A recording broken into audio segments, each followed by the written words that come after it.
জাহান্নামের আগুন মাবুদ সইতে পারবো না, দুনিয়াতে নেহ কাদাইয়া আখেরে কাদায়ো না, দুনিয়াতে নেহ কাদাইয়া আখেরে কাদায়ো না। আমার বন্ধুগণ খেয়াল করুন, লক্ষ্য করুন, আল্লাহ পাক রব্বুল আলামিন বলেন ফালইয়াযাকু কালীলান ওয়া লিয়াবকু কাসীরা। আল্লাহ পাক রব্বুল আলামিন বলে বান্দারে হাসো কম কান্দো বেশি। আল্লাহ বলে বান্দা হাসো কম কান্দো বেশি। এই যুবক ভাইরা আমার, আমাদের জিন্দেগির মধ্যে যদি আমরা হিসাব করি হাসার সংখ্যাটা বেশি হয়ে যাবে। ক্যারাম খেলাইতে গেছি সেখানে আমরা হাসছি, কারণ হারা জিতা আছে সেখানে আমরা হাসছি। ফুটবল খেলাইতে গেছি হারা জিতা সেখানে আছে, সেখানে আমরা এত হাসছি। আমরা ক্রিকেট খেলাবার জন্য গিয়েছি, সেখানেও বন্ধু বান্ধবকে নিয়ে এত হাসছি রে বন্ধু। আমাদের জিন্দেগির মধ্যে যত জায়গায় আমরা গিয়েছি হাসি ছাড়া অন্য কিছু আমাদের জিন্দেগির মধ্যে নাই। কথা বলেন ঠিক কিনা? আল্লাহ পাক পরবর্তীকার আলম বলেন ফালিয়াযহাকু কালীলান ওয়া লিয়াবকু কাসীরা। বান্দা হাসা কম কান্দো বেশি। আমাদের জিন্দেগির মধ্যে হাসার সংখ্যাটা বেশি হয়ে গেছে, কান্নার সংখ্যা আমাদের জিন্দেগির মধ্যে নাই রে দাদু।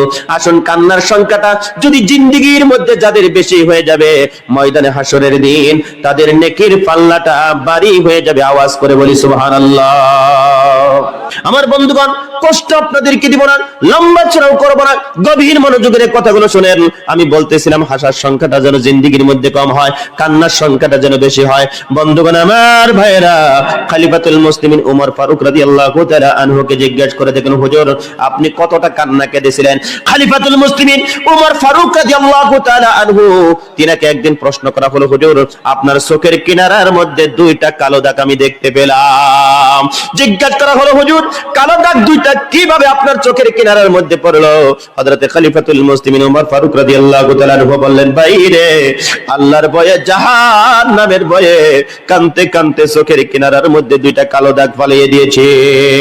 লোকেরা বললেন, হুজুর আপনি ঔষধ লাগান, কালো দাগ দুইটা ভালো হয়ে যাবে গো। হযরতে খলিফাতুল মুসলিমিন ওমর ফারুক রাদিয়াল্লাহু তাআলা আনহু বললেন, আমি এই কালো দাগ দুইটা ভালো করব না, কারণ এই কালো দাগ দুইটা নিয়ে যদি আল্লাহর কাছে যাইতে পারি, আল্লাহ যদি জিজ্ঞাসা করে উমর রে আমি আল্লাহর জন্য তুমি কি নিয়ে এসেছো, আমি জবাব দিতে পারবো না। সেদিন আল্লাহকে বলবো, হে পরওয়ারদিগার আলম, তোমার ভয়ে জাহান্নামের ভয়ে কাঁদতে আমার চোখের কিনারার মধ্যে দুইটা কালো দাগ আমি ফালিয়ে দিয়েছিলাম। কি জানি আল্লাহর দয়া হয়ে যাবে, আল্লাহর কি জানি মায়া হয়ে যাবে, আমি উমরকে মাফ করে দিয়ে মাবুদের জান্নাতের ফয়সালা করে দিবি। আওয়াজ করে বলি সুবহানাল্লাহ। বন্ধুগণ আমার ভাইরা, রশিদ আহমদ গঙ্গাবী রাহমাতুল্লাহ আলাইহি তিনি কাঁদতে চোখ দুইটা তার অন্ধ হয়ে গিয়েছিল।